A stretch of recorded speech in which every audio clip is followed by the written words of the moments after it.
It's time for the Longines Chronoscope, a television journal of the important issues of the hour, brought to you every Monday, Wednesday, and Friday. A presentation of the Longines Whitnor Watch Company, maker of Longines, the world's most honored watch, and Whitnor, distinguished companion to the world-honored Longines. Good evening, this is Frank Knight. May I introduce our co-editors for this edition of the Longines Chronoscope. From the CBS television news staff, Larry Lasser and Winston Burdett. Our distinguished guest for this evening is the Honorable Robert Kane, representative from New Jersey. Last month, the President sent a message to Congress. It was about increasing foreign trade, both ways, imports and exports. The President proposed an extension and amplification of the Reciprocal Trade Act for 3 years. And in each one of these 3 years, he would reduce tariffs by 5%. Now, this is the first Republican administration in memory that has called for a reduction in tariffs. And Representative Kane, you're a veteran Republican congressman, and yet you've introduced a bill that would implement the President's proposals. Now, isn't this practically revolutionary for a Republican? No, I don't think it's revolutionary. In the bills that we've had for carrying on reciprocal trade, I think the majority of Republicans lately have voted for them. Now, I'm in favor of more foreign trade. I think that it's very important with the position we find ourselves in the world. If we don't have more foreign trade, I don't think we're ever going to get these foreign nations off our necks. Well, why do you think it would be in the interest of the country, sir, to reduce these tariffs? Because if these nations are not able to sell us their goods, they can't buy our goods. And that's essential in order that we keep full employment in this country. Well, Representative Kane, to get down to dollars and cents, under the tariff bill, if this bill is passed and implemented reasonably by the President, how substantial benefit, how great a benefit would it afford to European industry that is seeking an American market? Not very great, but it's a step in the right direction, and it will encourage them to feel that this country isn't going to set up an iron wall or a stone wall and try to prevent any of their goods from coming into this country. Well, it's only a small step, and in this step we are going to try to protect the interests of the American producers and not try to put anybody out of business. Representative Kane, if a bill will not give too great a benefit to foreign producers, nevertheless, do you think you can get all the Republicans in Congress to back your proposal? No, I don't think so. I think that there's a great deal of opposition to any step in the direction of freer trade. In fact, there have been bills introduced, and there's a good deal of feeling that perhaps we ought to raise tariffs rather than lower them. Well, sir, in view of that, could you give a realistic answer to this question, and that is, how far do you expect your tariff proposals to get this year at this session? Not too far this year. I think what probably will happen will be a straight extension of the Reciprocal Trade Act for 1 year. That's my guess.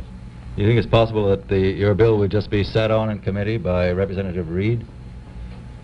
Well, I think that it being an administration proposal, we will have probably have some hearings, but I do not think that it's very probable that the bill will be reported out in the form that I've introduced it, though I wish it would be. Well, speaking of administration proposals, as a prominent member of the House Ways and Means Committee, you have this proposal now for tax revision, and the Democrats are against that, as I understand it, especially in the case of the lowering of taxes on dividends. They would propose a reduction or a upping in the tax exemption. Now, wouldn't this actually benefit more consumers than those who have stock investments from which they get dividends, sir? Why, yes. Consumers' purchasing power would be bettered by a increase in exemptions, but you've got to remember that we already have put a tremendous lot of money in consumers' hands by the other tax reduction bills which have been passed. First place, there's the 10% cut in taxes, income taxes generally. Then there was the $1 billion excise tax reduction, which went into effect on April 1st. And then in this very tax revision bill, there is about $750 million of benefits to consumers. In this bill, there is only approximately $600 million, which is business aid. And that is only 10% of the entire tax reduction program. And all the hollering and all the shouting that the opponents have been making has been about this 10% of business aid. Well, sir, out of all the tax relief that is provided under the administration's tax program for this year, how much would you say can fairly be said to be tax relief for the individual consumer?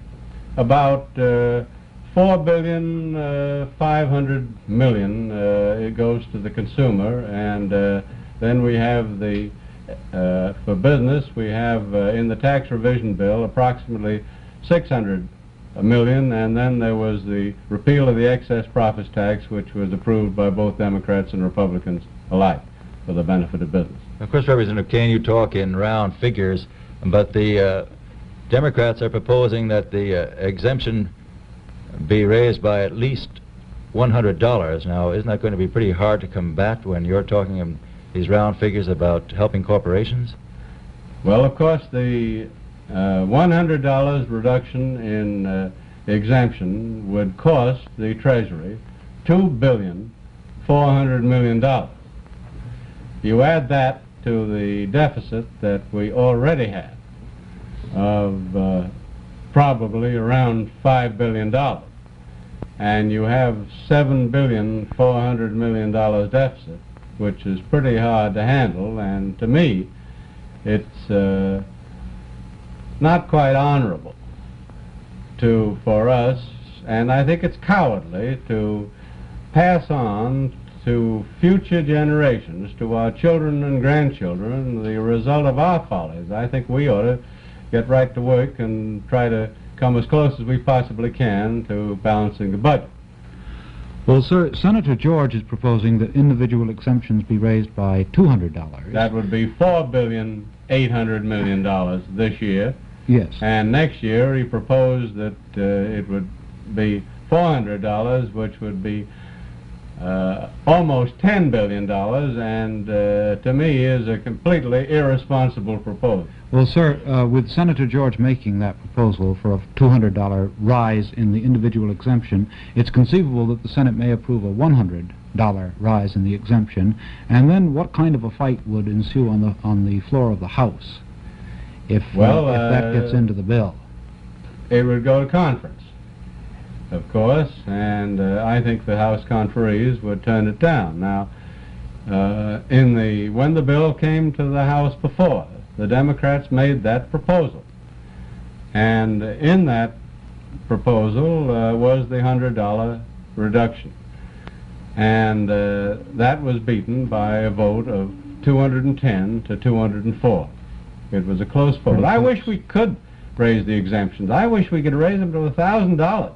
In fact, I was the author in the tax bill in 1946 of the amendment which raised the exemptions from $500 to $600. But you just can't do it with the present circumstance.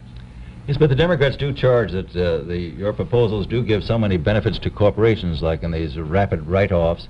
Now, isn't it true that the consumer is the person that buys these goods, and if he doesn't have the money, how are we going to keep the economy on a stable plane? Well, of course, the consumer makes money if he's employed, and the only way to get him employed is to provide jobs. If you don't have successful employers, you don't have any employees, you don't have any payroll, you don't have any jobs. The employer must be successful.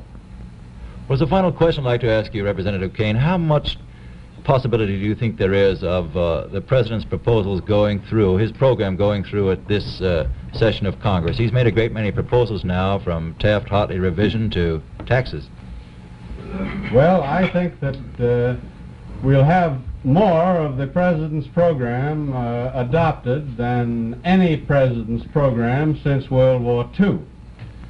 Now, the tax program, I think, as a whole, will be approved.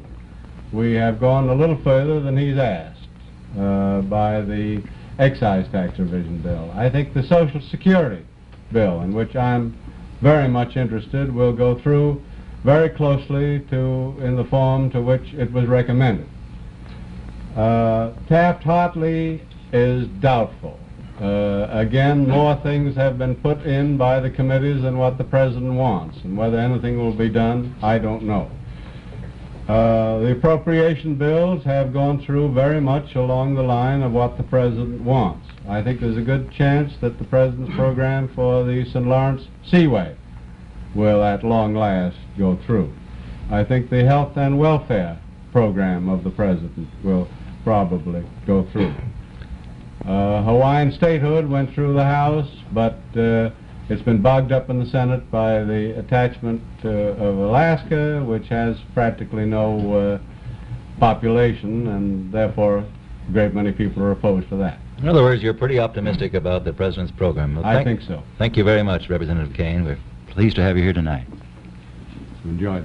The opinions expressed on the Longines Chronoscope were those of the speakers. The editorial board for this edition of the Longines Chronoscope was Larry LeSueur and Winston Burdett. Our distinguished guest was the Honorable Robert Kane, representative from New Jersey.